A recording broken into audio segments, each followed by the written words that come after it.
I'm Wesley Raley, the founder and owner of Raley's Confectionery, a small handmade candy company right here in Tallahassee. For me, candy making is not something that I love because it's candy making. It's something that I get satisfaction from because I love working with my hands. I love making something that looks beautiful. I love people's reaction when they smile, and they enjoy the candy because, candy is distilled pleasure, basically. I was in the pre-med program down at UCF, and I was not doing well. And whenever I walk into class, I felt like I was the one guy that didn't belong, basically. And my grades were certainly suffering. I was suffering from a lack of motivation. And so in my last semester of my undergrad in the pre-med program, I dropped out. And I wasn't sure what to do with my life. It was a really scary moment because you have everything planned out how you think that life is going to be, and then all of a sudden, for whatever reason, that just falls apart. And you have to think, well, how am I going to make a living? How am I going to have a career? Like, what am I going to do? And I was scared. I was kind of hiding, I think, a lot from thinking about the future. I would think about, just the day in and day out, and what different people would think of me. I had my focus very narrow on myself. And I was working in a pizza kitchen at the time, so I didn't really feel like that was a career for me.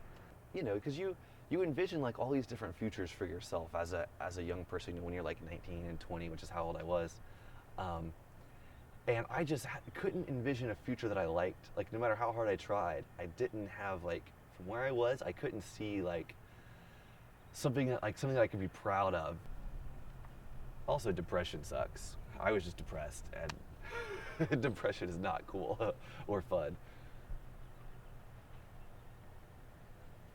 One day I went home and I sat down in front of the TV and I turned it on and I started watching the Food Network, and this guy came on and he was making this beautiful candy and he was stretching it by hand and then putting these designs inside, and I was captivated.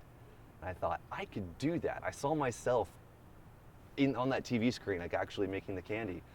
And so I was able to get in touch with the guy that I saw on television making the candy, and I was taking a little road trip on my motorcycle, and so on the way back I swung by Lake Mary, Florida, and somehow talked him into giving me a job. And so they took me on as an apprentice, and I worked with them for the next 3 years until I ended up becoming the kitchen manager there, and ended up managing the production for that company. And that was kind of when I realized that candy making was going to be a major part of my life and probably something I would do for quite a long time.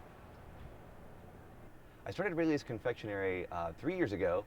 I was working another job. We hadn't told anybody we were doing it. It was a big secret that I was going to go and start this candy company. And but we had been, I made a bunch of spreadsheets. I tried to figure out, is this profitable? Can we do it? And then we decided it was. And so it was the first night that my wife and I had decided that this was go. We had to do this. Put the kids to bed, and we sat down, and I had my laptop and she was on the computer, and I had a list of all the supplies, everything that we would need, and we had our debit card, and we said, okay, it's time to buy everything.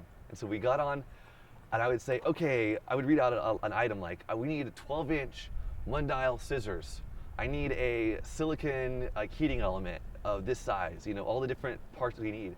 And we would say, go, and we would each, both on our computers, try to find the cheapest one on the internet in like 5 minutes, so that whoever found the cheap one first would like click buy, and then we just went through and like bought all the supplies. And it was like one of the most exciting things ever, because like we felt like it was some sort of like special secret, like nobody knew, and like yet we were gonna have to reveal this to the world like the next day. And so the next day I went in and told my boss, like, hey, I'm quitting and I'm going into business. And that was like, it was a really joyful moment, because your imagination just runs wild with the possibilities. And when we started, I didn't even have a printer to print stickers or anything off of.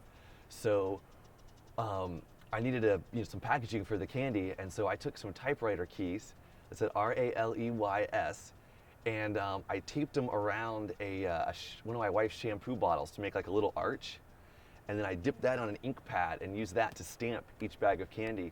And if you notice, the Raley's It's not there's no apostrophe. It's not like R-A-L-E-Y apostrophe S. It's R-A-L-E-Y star S. And that's because in the set of typewriter keys I did not have a apostrophe, but I did have a star. So I used the star in place of the apostrophe. And so that's why there's a star in the logo. And then once we, got up and going and were able to get a printer and get a graphic designer in, I had the graphic designer use that original stamp logo that we made as the inspiration for the Rayleigh's arch that we use on all of our packaging now. When you first start out and people are kind of skeptical about what you're doing, I can remember my friends and family kind of saying wait a second, Wesley, you're doing what? But after a couple years, all of a sudden they kind of saw I was paying the bills and was continuing to do it, and I was continuing to stick with it, and I wasn't getting bored of it, or I wasn't having trouble to make ends meet making candy. You really want to prove them wrong. You want to be like, no, this is legitimate. This is a real way to make a living. I can actually do this. And so once I finally got there, and every milestone, I feel really proud. When I bought a house and I got married and all these other things, I did this not just, in a normal job, but in a job people thought I couldn't even pay my own rent,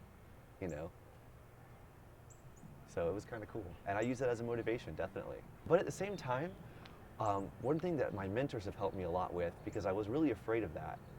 And one thing my mentors said over and over again that I've really tried to take to heart is you have to have an exit strategy, and if it is time to fail, you have to have a plan in place to fail kind of gracefully, And it's better to know when to fail and know when to say, this isn't working, than to keep trying and trying and trying and trying and trying and dragging your failure out over a long period of time. Because as soon as you fail, then you can go do something else that you might succeed at. In fact, each time you fail a business, your odds of success for the next business go up, because you always learn from that. You always learn something from failure, So I will learn a lot. If I fail in this business, I will learn so much. And that's one thing I told Amanda actually a little while ago when we were going through a time when we were moving locations, and moving locations is always really challenging. And you're looking at your cash flow and you're like, oh man, if we can't start production really soon, then we're going to run into problems. And then the build out for the new facility wasn't complete, and we weren't sure if we could make it in time. And I told my wife, I said, babe, if this fails, if it fails today, if this is it, if it's over. And I thought it might. I was already redoing my resume and handing out job applications. That's how much I thought, man, this might be it. But I said it's already been worth it. You've already had so much fun and learned so much and accomplished so much that I feel really free, because I've gotten to the point now where if I fail tomorrow, I've already succeeded for 3 years. I've already done it for that long. I already feel proud of everything that we've done so far. So, it's still totally worth it. I was talking earlier about, working with my wife and having her, buying the supplies with me, and how much fun we had and how cool it was. But it's also really challenging to run a business, because a business will take as much time as you have. It's really hard to say no to your business, especially when it's kind of your baby, but you have to, because if you don't say no to your business, you're going to end up saying no to your family, no to your friends, and no to yourself in a lot of other ways. And my wife is amazingly patient, and one of the things I'm most grateful for with her is that in the beginning, when I started to not come home until really, really late because I was working, and then go in really, really early all the time, she was super good at communicating with me and then helping me to understand that there are things more important in the business. And it's a journey. It's tough to strike that balance, because a family's the same way. You could spend as much time, I wish I could spend every second with my family, hanging out with them. And it's hard to strike that balance. And it's always a challenge. I'm always having to talk to luckily my wife will tell me hey babe, you need to be home once in a while, and she'll kind of help me with that. And I told her, I said, Amanda, you gotta let me know, because I will get so focused in this that I will forget the broader picture. You know, that there's a lot more to life than just running a candy company. And that's tough. And it's also really tough when you have to make sacrifices. You have to say, like, I'm going to go home and hang out with my family, or, you know, take a vacation or something, and I know that my business is going to suffer from it. You know, I know that there's things I could be doing that I'm not going to be doing. You know, I know that I'm going to have to leave my crew in charge, but you have to do that. You have to let it go sometimes. The end vision is that Rayleigh's Confectionery can make candy and run and make sales and do everything it does without me being there.